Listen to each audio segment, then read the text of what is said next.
What up, my fellow dorks? It is the Turtle Dork here with a new recap and review. We are at the season finale for Game of Thrones Season 3. This episode was called Mhysa. Mhysa have issues with this episode. Yeah, Mhysa have issues with this shit too. Anyway. We'll get to that later. Let's get to the raid against the Starks. The way this episode opens up, I'm the Turtle Dork. This is the TheDiscoDork. Just in case you didn't know, not the raid against the Starks, but this is basically the aftermath after the Red Wedding. Yeah. And they're killing all of the bannermen and all the soldiers that were fighting with Robb. And the big takeaway that I take from this is, of course, Arya. And we're gonna get to another scene with Arya that I thought was pretty badass, but with her seeing her brother's body, and you mentioned this because I didn't know if you were if this was actually going to be in the episode with the wolf's head being on Robb's body. Yeah. And I remember it being part of the show, but I remember seeing the visual of it, but I couldn't be sure if it was. But just striking imagery, especially for Arya at this time in the show to see that. Yeah. Of course, she didn't get to actually see her father being beheaded because everybody in the show is really trying to protect her as a young child from seeing a lot of this horrific stuff. But at this moment, she actually sees her dead brother's body with the dire wolf's head on it, which is awful. What you think about that opening of this episode? I mean, I like that it picks up immediately after the previous episode, which was the Red Wedding. Yeah. And like you said, I mean, the point of this was for Arya to see that. Because it will play directly into a scene that you're going to mention, that we're going to talk about later on, which is pivotal for her as a character, in that it's going to be her first kill, and it directly correlates with her seeing that. And you know, like that imagery of, or just the act of taking the dire wolf's head and sewing it onto Robb's body.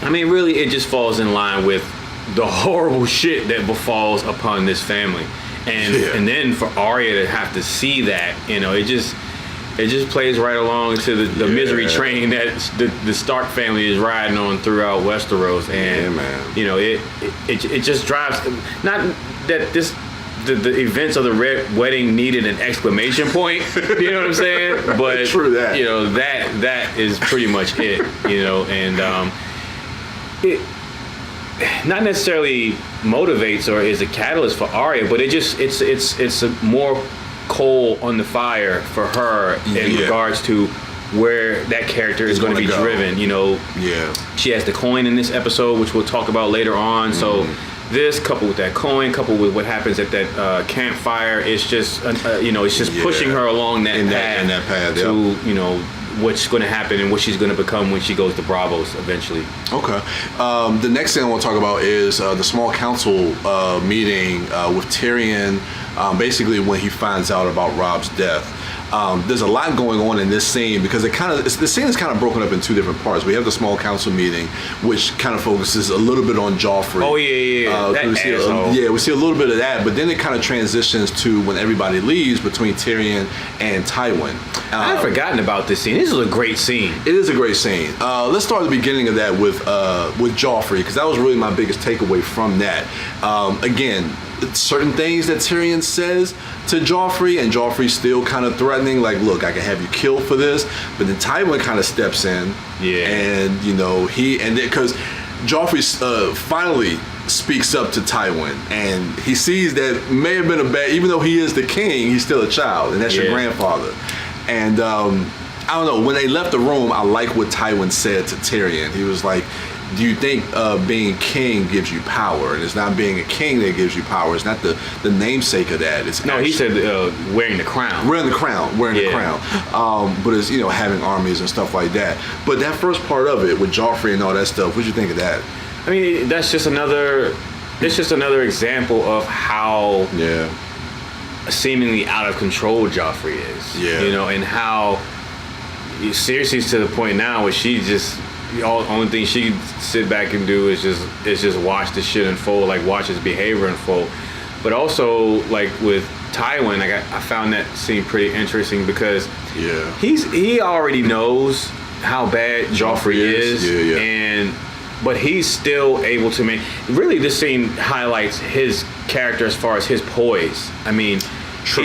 he's never one to get out of character, even in situations like this. I mean, Joffrey is just off the chain in this particular scene, but not even this particular scene, but just how that correlates to how he would run the kingdom if he had free reign. And because the Lannister name means so much to Tywin, even from his position as hand, he's doing his best to make sure that Joffrey doesn't tarnish the name as much as Tywin can, try to control that. And that's his main concern, which that even dovetails into the segment the portion with Tyrion. With Tyrion, absolutely, because they're talking a little bit about, okay, moving forward now that the war is over, because now Roose Bolton is going to be named Warden of the North. Yeah. He's telling them, look, we need you to put a baby into Sansa, because once your child comes of age, then we'll have stake and claim over the North as well. So he's trying to position the family and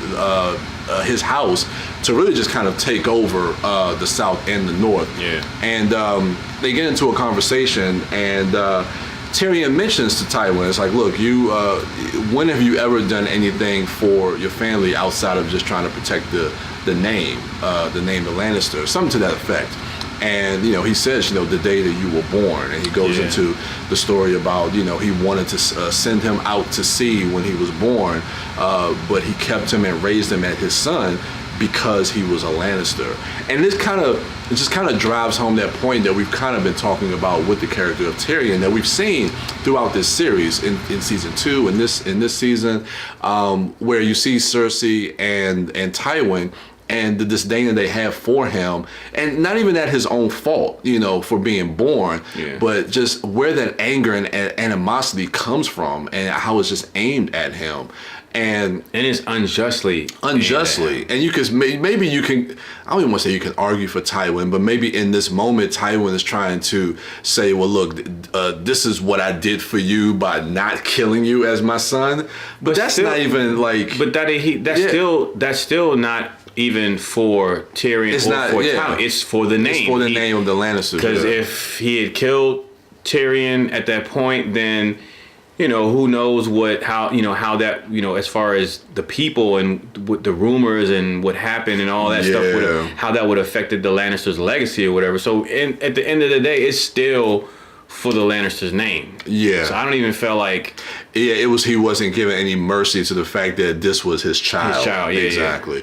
A little bit, because we talked about it while we were watching it. Bran, he was telling the story about the rat cook or the rat thing. Oh, yeah. And then also how, at the end of that story, basically we cut to Walder Frey and Roose Bolton talking back then. But yeah, he was telling the story about the Rat King and basically the anecdote at the end of that story. I'll let you take that one over. Yeah, so at the end of the story, the gods curse the Rat King because the rat cook, the rat cook. There was a cook, and he killed the son and baked him into a pie and fed it to the king. Yeah. And he was cursed by the gods. The gods actually turned the cook into a fucking giant white rat that, urban legend or legend has it that he still roams the halls or whatever at night eating whatever, and he can't satisfy his hunger. But the takeaway from that was, what's the girl, the archer girl that's traveling with them? Mira. Mira said, Mira makes a remark about that as far as why the gods cursed him and turned him into a rat.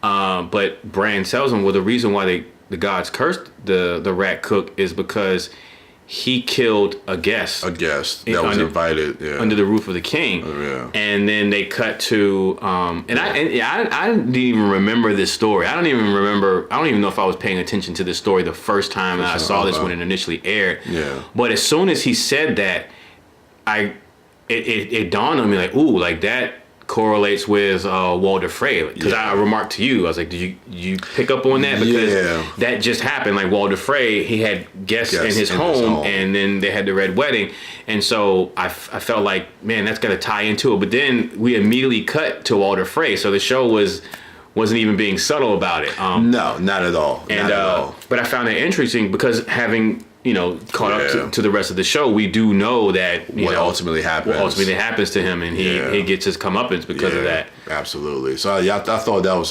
those two scenes kind of played well together. So let's cut to what my notes. Ramsey. Did I write Ramsey tortures Theon? No, I didn't write Ramsey eating breakfast. Ramsey's having a nice sausage. Ramsey and Theon. So this is when he becomes Reek. So we finally catch back up with them after he has been mutilated and flayed and has finally become a eunuch. And I don't know, man. These scenes with Ramsey and Theon have been, for me, just hard to watch, even on rewatch. I mean, Ramsey is just a character that is despicable to see, especially how we get introduced to him and to see him and how he's torturing him and really just humiliating him. And Theon in this moment is telling him, like, just kill me. He's just at that point. I would be there. I would be at that point too. I'm like, look, just why are you doing this? Just murder me. And he's like, look, you're no use to me, dead. Yeah. And he says, you Reek, and he's like, that's a good name for you. And he tells him, he's like, what's your name? And he says Theon Greyjoy, and then he finally gets him to call himself Reek. And again, this is part of that torturing that is going to be part of this transformation of Theon becoming Reek and basically becoming a slave to Ramsey. But it's just basically being broken like that. At this point, like once he becomes Reek, Theon's at his lowest and he's completely broken. Yeah, where he forgoes his previous self, his humanity, like who he is, and he accepts his current lot in life. He accepts his fate. Yeah. Which, part of the reason why, at least for me, these scenes are it's not hard to watch for me as it is for you, but I get what you're saying, and I think part of the reason is because having seen seasons 4, 5, and 6, and then what ultimately happens to Theon. So in the present timeline, we're rooting for Theon now, right? When we take that love for the character that we have now, we go back and watch this beloved character that we have go through this. Because the first time I watched this, like I hadn't, I don't know his character arc yet, so I haven't really invested so much. Going. Right, but now knowing what he's going to go through and who he's going to become and how he's going to help Sansa and try to make amends and stuff like that. It's hard to relive him going through this, right? Because he's going to be because right now, like, Theon's the asshole still who just he got what he deserved basically, like but we know that he's going to become a better person. So now we're seeing that better person go through this shit right here, and that's why it's kind of hard. But when the good part about it is, if there can be a good thing about it, is like I said, he is at rock bottom, and when you're at rock bottom, there's only one place to go, right? And to see a character persevere and come from the bottom, I think it makes for great drama, and it's rewarding. Exactly. You know what I'm saying? So it's really rewarding for the people who have been invested into his story. I mean, just the whole series, but his story more specifically. Yeah. Sam and Gilly, when they run into Bran and Hodor and everybody. So I totally forgot that Sam and Gilly ran into Me too. them. Yeah. I didn't know that those characters crossed paths. Me too. So there was a couple different scenes, and I'll kind of talk about all that together. So Sam realizing that Bran is Jon's brother, him wanting, Sam is saying, look, we'll take you to Jon. He's at if Jon is anywhere, he's at Castle Black. Yeah. And he's like, look, we're going north beyond the wall. And Sam and Gilly like, sorry, man, we crossing paths. We're not going that way. Going back. Good to see you though, but good luck. So we going down south. But I thought that was interesting, just that whole idea and what you were saying about Bran and him being on this mission with the three-eyed raven. But also let's talk about the other scene with them as well. That's a little bit later in the show when they talk about the dragon glass, and before they split ways, Sam gives him and Mira some of the dragon glass so they can protect themselves as they go on their journey north beyond the wall. Yeah. But that whole thing with them, man, what you think of all that? First, I didn't remember this scene at all. Yeah. But secondly, like you said, for me, this scene really drives home just how committed Bran is at this point. Yeah. And pursuing this three-eyed raven thing, so much so that you got to remember at this point he hasn't seen Jon in it's got to be a couple of years. It's been a long time, years or so, right? Yeah. Or a couple. It's been a long time. Yeah. And he would forego seeing his brother, being that close to him, and that's the crazy part. And with this show, they bring them so close together multiple times. I know. Just the last episode, they were right outside the windmill, and they were right inside. It was right inside, and now Bran meets Sam, who can get them to Jon, or so he thinks. And Bran forgoes that for this prophecy that he feels needs to be fulfilled, and it just shows how dedicated he is or invested in seeing this thing through. And so, I don't know, like I do remember like this early on in the series, because obviously I don't know, how the whole Three-Eyed Raven thing is going to play out. I just remember not necessarily being that invested in Bran's story. But again, like with Theon, knowing what's going to become of him, seeing this particular scene now, it plays differently. It plays differently, and it's not even a bad call. It's the right call. I mean, unbeknownst to Sam or whatever, but I mean, it's the right call because Bran is what at this point. Like it doesn't seem like initial viewing at this point in the show. It doesn't seem like Bran is going to be that integral to everything that goes on. Yeah. But now that we know, like he is a huge part in shit that's happened in the past before the show, stuff that's happening right now, and stuff that's going to happen in the final season. Absolutely. So, this moment right here is very pivotal for Bran, for him, because he could have said, you know what, I want to go see my brother. Yeah. And things would have happened, things would have transpired much differently than, what we got, because he chose to go north of the wall. So, and depending on how the final season plays out, that choice could be the deciding factor of whether or not they're able to stop the army of the dead and the Night King or not. Because so a good choice at this stage of the show for Bran to make that. Let's talk a little bit about Balon and Yara, because this scene when they get the package of Theon's cock. Gets sent in the mail. Dick in the box. Yeah, that's probably where Justin Timberlake. I doubt that's where he got it from. But if so, that's dope. That is. I thought this was a really good scene, and didn't realize how impactful it hit me emotionally when Balon just basically says, "Look," because he gets a letter from Ramsay saying, "Look, you need to withdraw your men from the north because now because of what's happened to Robb Stark, they're taking over the north. If you don't retreat your men, we'll flay them alive." He just sends this letter, sends Theon's dick in a box, and he basically says, if you don't, you're going to keep sending boxes with more pieces of your boy. And Yara is like, look, we need to go get him, and Balon is just basically going to let Theon go, let him kill him, or whatever the Ramsays or whatever the Boltons are going to do to him. And Yara's like, look, that's your son, and he's saying, look, he ain't got no dick. He can't continue the lineage. Yeah. He can't do any of that stuff. He's not even a man anymore. And she's like, well, that's my brother. He's like, that's my brother. That's your son. It's like, look, I'm taking our fastest ship. I'm taking 50 of our men. We're going to sail down the narrow sea, and I'm going to go ahead and I'm going to get him back. But I just thought because this is the first time that I think we've seen some friction between Yara and Balon. Because before, whenever we've had a dynamic between the three of them, it's always been Yara, Balon against Theon. It's also not only is it the first time we get the friction between her and her father, but it's also the first time where we see that Yara isn't as cold towards Theon as her father. Absolutely. Like she actually cares. She cares. Even though she was giving him shit like in the previous episode, like when they first met back up, after all those years and stuff like that, like she still recognizes that as her blood and her brother, and she still recognizes him and says he's Ironborn. Yes, absolutely. So I thought that was a really, really great scene between the two of them. Actually, let's jump to this one, because this is a really good scene between Varys and Shay. Oh, yeah. Let's jump to that. I really like this scene because, again, we talk a lot about Varys and what his intentions are and where does he fall as far as like allegiances.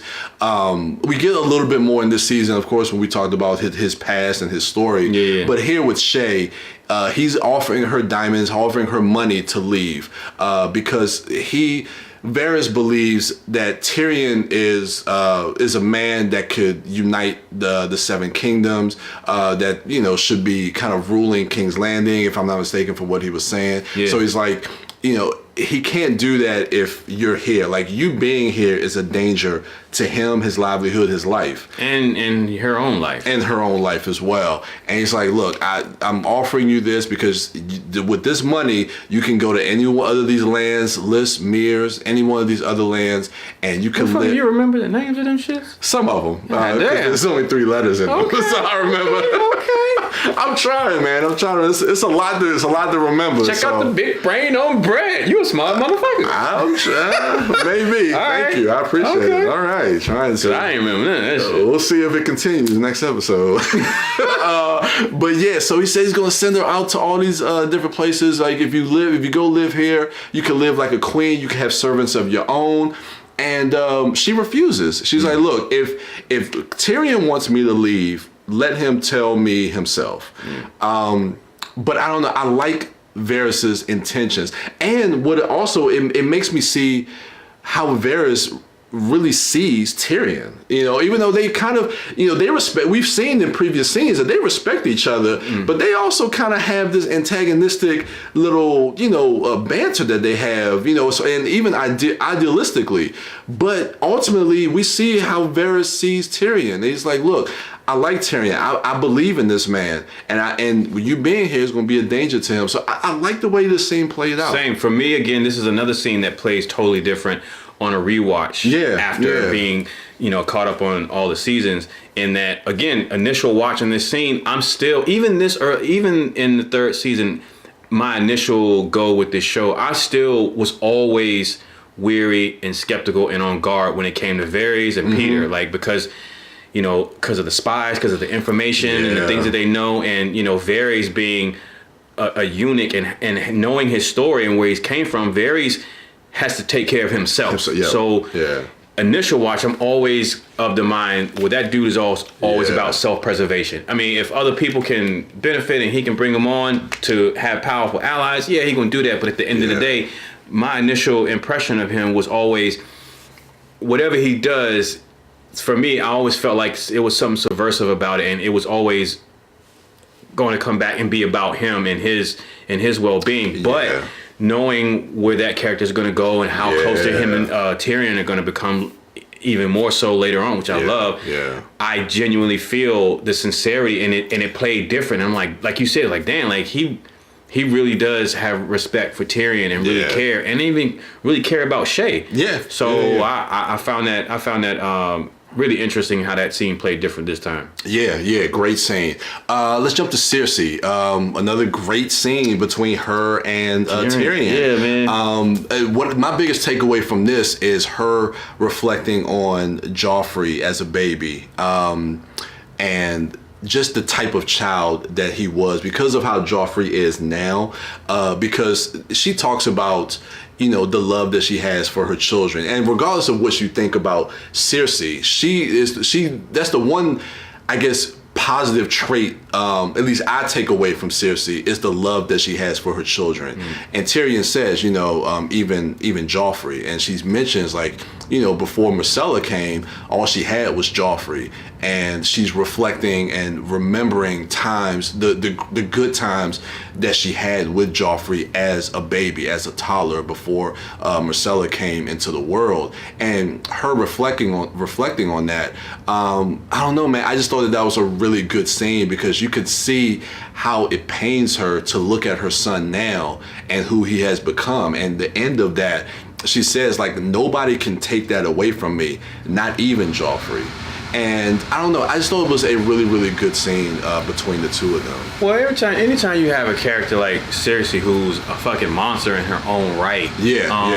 Whenever the story or narrative can humanize those people in some way, it gives you something relatable to as far as that character goes. Because if you didn't have that, then I mean, unless you're a monster yourself, like you can't, like how the fuck can you relate to a person like Joffrey or Cersei, right? Yeah. But when you have moments like this, like any woman who is a mother or who knows a mother can relate to the fact that before the Unabomber was a baby once, Jeffrey Dahmer was a baby once. You know what I'm saying? Like all these horrible people, these monsters were babies once, and when they were babies, their mothers loved them. They didn't see them to be growing up as something like a Joffrey. You know what I'm saying? But when they're babies, the mom loves that child. And the same thing with Cersei. Like even though she does some crazy shit, she's fucking scandalous and shady herself and just don't give a fuck and she don't care about nothing. And if she had to burn the kingdom down, she would. But at the end of the day, there is something human about her in that even with her son and she's standing next to him and she sees the monster that he is, even that can't take away the memory and the love that she has for him when he was a baby. Exactly. And that that's some powerful shit. Yeah, that's very powerful. I always laugh and I always say I like when tables get turned on Cersei, when she starts out a conversation being smug and then Tyrion will flip it. Or Joffrey will say some shit and she feels like she's out of control. As much as I love those scenes, I definitely love these particular types of scenes even more when there is a vulnerability. Yeah, and also when her and Tyrion aren't at odds with each other. You can see them both connecting in some way. I do like that. They're connecting through their vulnerability. Exactly. Because in that scene, Tyrion is he's hurt and he's fucked up too. And so here's a moment that these two siblings that usually Cersei would probably wouldn't cry if he fucking died, if Tyrion died. But in this moment, they're both on even terms as far as their vulnerability and emotion go. Yeah, I like seeing that in these last two seasons. Yeah. Arya's first kill. Bro, I didn't remember this shit either. Damn. Because I mentioned to you after she killed the guy, like, was this her? And then, like, of course, the Hound asked her, it's like, is this your first kill?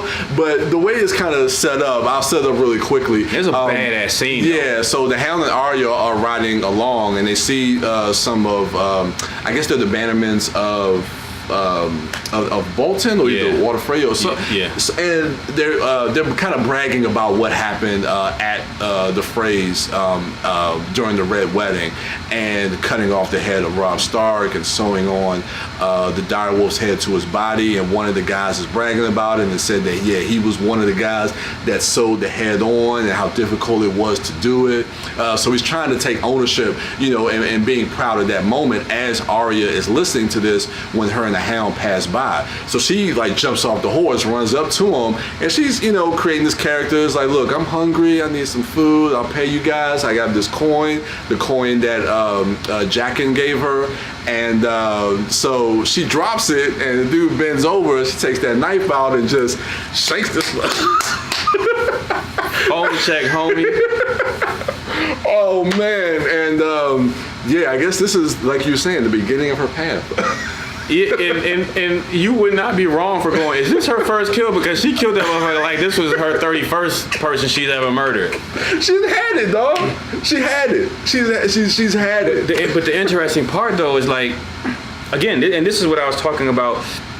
To me, this is the payoff for her seeing that horrific image of the direwolf head being sewn to her brother's body, is that it pushed her to the brink and then beyond. Like this is the point of no return for her. She's a kid, who just committed cold-blooded murder, like with her bare hands, not far away through the scope of a rifle, but like up close and personal. Now, that shit is different. That shit is totally different. And she did it. She didn't have the Hound do it. She took a knife and she put that shit in that dude's carotid artery like 18 times. Homeboy was dead after the first one. The extra 17 was just on the house. Like, god damn. Fuck your couch. And my takeaway this go around was just her face, just her look. Just her look. And right after that, she looks at that coin and what I get is, all right, I'm ready to go to Bravos because next time I get shit popping, I want to do it right. Like I want to I want to be even better, a better killer than this because I'm ready now. Yeah, and I love the musical cue of the theme that we see when Jackin shows up, and when she looks at the coin, you hear that musical cue come up. So all these little things are hinting at, you know, like you were saying, her journey and her path and where she's headed to. And I love the way that scene kind of played out. That shit was cold, man. Oh, it was dope because the hound was like, "Where'd you get that knife?" I was about she to was like, that. "From you." She stole. He didn't even know she took the knife from him. Like, God damn. Oh man, dude, she totally bypassed Matilda in The Professional. Remember, because John Reno was like, "Look, you start with the sniper. He's like, the last weapon you learn is the knife because you have to get closer and closer." Shit, Arya said, "Bitch, I'm starting with the knife." All that. We don't have right was take this knife to your neck, bitch. Oh man, Arya said Egret. Okay, so Egret catches up with John. So the last episode was the scene where John was forced by the wildlings to kill this farmhand for his horse or whatever. Yeah. And he couldn't do it. And this is actually that same scene where Bran was in that tower, like right there, and they was they were so close. Yeah. And that scene culminated with John turning on the wildlings and Ygritte also trying to save him, allowing him to escape. And that is how that scene ended. He rides off. Yeah. And then we pick up on this scene where he's at a water hole and he's cleaning off his face and his scars on his face because the eagle or the crow or something was attacking him because the dude warged into him. Yeah. And so Ygritte comes up behind him and I don't remember her shooting this motherfucker. She shot that man 3 times. I know. I was like, because I didn't think she was going to do it. Man, she ain't going to do it. And then she ended up shooting him 3 times. Like, I thought you loved this cat. What the fuck? And that's the crazy part. She do love him. And so imagine if she hated that motherfucker. Good Lord, man, love make you do some crazy things. I don't know, Jesus. but I do like how she played that scene. Right? Yeah, Rose Leslie, great. like her acting, like just the you could see the confliction in her before she lets that bow go, because of those feelings that she has for John. So because in that scene you have 2 people who are trying to stay true to who they are and their people. And so they're just 2 sides of the same coin. Yeah, I mean it's almost like a tragic, Romeo and Juliet type. I mean it is. I mean it's exactly what it is. Yeah. Davos. Wait, what I have here? Davos and Stannis. You're not an evil man. Okay, so when did you skip over Davos and when he was down in the dungeon? Yeah, we can talk about both of those together. With Gendry, when he was talking to Gendry and they were talking about their past. Because this plays into something huge that Davos does later on. Yeah, absolutely. So we have a scene with Davos and Gendry down in the dungeons in the cell of Dragonstone, and just them talking about their history and their past. The fact that Davos grew up in Flea Bottom, because Gendry is saying, it's like, you're a highborn. I heard him call the Red Mistress call you sir. And he's like, no, I'm no highborn. I was born in Flea Bottom, and he proves it by letting him know where in Flea Bottom he was born and how he came up the ranks with Stannis, and they're able to connect. As men, as friends in that moment, which plays into the scenes later. Then we get to a scene in the council room with the Red Woman, Stannis, and Davos. Yeah. And he's telling him, he's like, look, you don't have to use this black magic or whatever I can't remember what they call it, because you're not an evil man. And Stannis retorts that by saying, like, look, Aegon Targaryen used 3 dragons. And dragons are magic. And dragons are magic. So, how do you explain that? And because they're saying that, I think they've decided that they're going to kill Gendry. They're going to sacrifice. Basically, that's the long and short of it. Davos is trying to talk him out of sacrificing Gendry because the Red Woman, and that's how Gendry actually ended up. For those who don't know, that's how he actually ended up in the dungeon in the first place, for Davos to be talking to him down there. Previous episode, the Red Woman, she put leeches on his body to suck his blood out because the blood of Baratheon was needed, for the fire or whatever to help Stannis win. And so now they're going to go full tilt and just not use leeches, but just kill him and sacrifice him as a whole. And Davos is saying, there's got to be another way to do this without sacrificing an innocent person. And Stannis and the Red Woman's retort is, one person versus the lives of 10,000 people. Yeah. One person standing in the way of the throne, versus the safety of 10,000 people. Yeah. And so Davos makes an executive decision. Yeah, and that's the next point is Gendry escapes. So he helps Gendry leave Dragonstone to head back to King's Landing. Yep. And I didn't know the scene that follows that he actually told. Did he tell them, or did they find out that he let him go? Or He told him, he admitted, because eventually the guards are going to go down there. All right, it's time for the sacrifice. Go get your homeboy, and then he ain't down there, and Davos admitted it. And again, that just goes to just his integrity and how devoted he is to Stannis. Like, he's not even going to lie about it. Yes, I did it, and I accept, whatever. True. But I against you killing me because you're going to need me.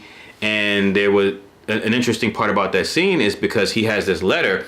Yeah, and it's news from the Wall and the events north of the Wall. And Stannis and the Red Woman read it, and the Red Woman, she throws it into the fire, and because of the Lord of Light, she actually has visions, and she sees that. And she says, "This war of the five kings, trying to get this throne, is nothing to this the is war of irrelevant. The real war is north of the Wall, and it's coming. So he's right. You're going to need him. Let him live." Yeah. And I find it interesting because Davos is always skeptical of this Lord of the Light shit, right? Mm-hmm. But in this moment, this thing that he's skeptical of actually is the reason why he's still alive at this point, because the Red Woman actually sees this vision and sees that there is truth into what is in this letter. Yeah. And, she recommends, and I guess she sees Davos's part, he's an integral part in what's going to happen later on. So she says, you got to let him live. And so I can't remember. I find this interesting because I'm trying to remember, is there a point when Davos becomes a believer? And not necessarily, I want to follow you, but okay, this shit is real. Yeah. This shit in the fire, even though I can't see it, is real. Or does he actually see something in the fire at some point? So I'd be curious because I feel like that element has to come back and has some type of, it has to come back with Davos at some point. All of them are going to meet up with like Jon Snow in season 7. Because Melisandre ends up leaving, but she was with like Varys and Tyrion and Dany and all of them. And Davos was with them as well. So I'm trying to remember, and if not, hopefully as we continue, we'll see if Davos does become a believer through something that may happen throughout in the show. Yeah. Before we get to the last scene with Dany, there's a quick scene with Jaime when he comes back to King's Landing, and he gets reunited to see his love and his sister. Cersei for the first time. But it's a very sweet moment between the two of them. And going to what you were saying about these characters. Well, even before that, like when they get to the gates, him and Brienne. I guess kind of separate for a moment, and just the look that Brienne gives him. She kept her promise. She got him to King's Landing. She got him there, but also through this adventure that they've been on, through all this crazy shit, they've become there was a bond that was formed and grew, and now they part ways. And they kind of part ways, even though if it's temporary, but still they're parting ways. Yeah. And the way that Brienne plays that scene, Gwendolyn Christie plays that scene as far as Brienne with the look on her face. She says everything we just said, like she says it in that look. Like we've been through some shit. I couldn't stand your ass at first, but I have to admit I'm kind of sad to see you go right now. And I love that. So then Jaime and Cersei meet back up, and it's a sweet moment, especially like I said, from what we saw from the very first episode in season 1, with him pushing Bran off the tower, and the fact that their brother and sister are sleeping together and all these different things like that. The way they play this scene is really, really sweet to see them reunited, and it's weird that the show can make you actually have some type of sympathy for these two characters, seeing them reconnect together after being away from each other for so long. Especially like once we learn a little bit more about Jaime and seeing that he's not as unredeemable as you may have thought he was. Seeing some vulnerability from Cersei, even though she still has some of her conniving, bitchy kind of ways. But in this moment right here, it makes you feel some type of way seeing them back together again. So let's get to Dany, the final scene. As black men, we got a little issue with it to a degree, but I like the scene as far as like within the context of the show. As far as her, what I have here is Danny liberating the slaves of Yunkai. So they're outside the gates of Yunkai. And the doors open, and it's her and, the Unsullied Army with Jorah and Selmy and Missandei and everybody there with her 3 dragons. And the slaves, the doors open and the slaves start to walk up to her. And, they have their chains around their necks and everything like that. And they walk up to her, and the Unsullied Army, sticks their spears out and not come too close. But then... I think Missandei says something in Valerian, and they're talking about Danny being the Stormborn of the unburnt people, and it's because of her that you now have your freedom. Yeah. Now because of her you have your freedom and such like that, and then they start chanting Mhysa, which means mother, and so they're chanting Mhysa, and she's like, oh, they're not going to hurt me. So she walks out into the crowd of people, and I don't know, it's like I like the idea of, again, within the context of the show, what Danny, because right now she's kind of at this crossroads. Like I'm heading towards King's Landing to take back the throne, but I'm seeing all this injustice, on my journey, and I'm the breaker of chains. I want to be able to liberate and free these slaves, which is a good and noble cause. But just within this moment, just the imagery of seeing this bleached blonde-haired white woman walking among a sea of brawn people, and them reaching out to her and lifting her up in a Jesus-like state. Basically, the white savior. The white savior, pretty much, yeah. It's you mentioned it. It's kind of tone deaf on the part of some of the creators for Game of Thrones, and I don't know. I mean, if you guys have issues with our take on it, definitely let's talk. Let's talk. No, I'm just saying in general. Let's talk about it, like seriously, because I don't know, man. Like that was my first thing. I was just like, I don't know how I really feel about. I know how I felt about that scene. I don't like that shit. Oh yeah. And not even saying that. It was not even saying as far as like the writing or because in the book, in the books probably it's the same way, but today, like in 2019, me personally, my views on things and what I'm willing to accept and let pass and let slide, we live in a day and age. I've had my black president. Black Panther is nominated for fucking Best Picture. Like, representation now is the movement now, right? Yeah, and representation being so important because historically that's all we've seen is the white savior. You know what I mean? And so to have this, even whenever this came out, season 3, 2013. Still. Dealing with the same issues. So. Yeah, and so I don't know. Granted, I still love the show. Don't mean me to not love the show. No, but this particular scene doesn't feel. I just don't like the vibe of it. Yeah. Like I said, just the imagery of seeing that, like you said, watching it now, it just didn't fit. And again, I can get it within the context of the show, and I do, and I do as well. I do, but again, like I said, it's just you can't help, as people of color, as black men watching that, you just kind of like, ugh. People might, oh, you ain't black, you yellow, he real yellow, and his eyes slanted. Look, my mama Japanese, my daddy from Yazoo City, Mississippi. All right. Anyway, I ain't white, I'm colored. There you go.